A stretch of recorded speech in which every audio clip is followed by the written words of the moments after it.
کلام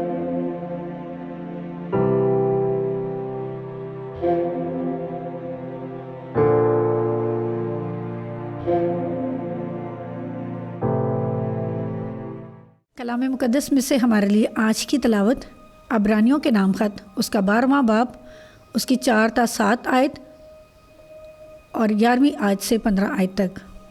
کیونکہ تم نے گناہ سے لڑنے میں ابھی تک ایسا مقابلہ نہیں کیا جس میں خون بہا ہو، اور تم اس نصیحت کو بھول گئے ہو جو تمہیں فرزندوں کی طرح کی جاتی ہے۔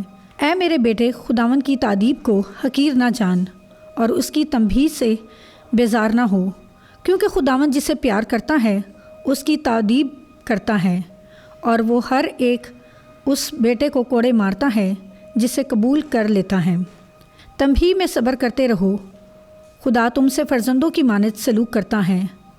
وہ کون سا بیٹا ہے جسے باپ تنبیہ نہیں کرتا؟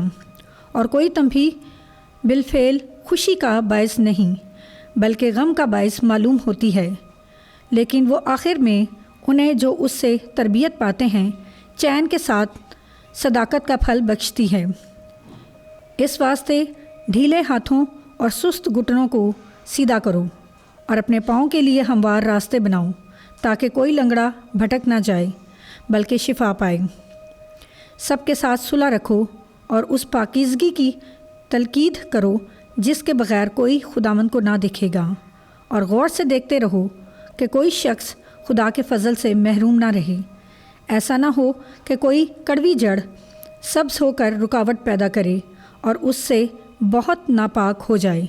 پاک کلام کا پڑھا اور سنا جانا ہم سب کے لیے باعث برکت ہو۔ خداوند کا شکر ہو، آمین۔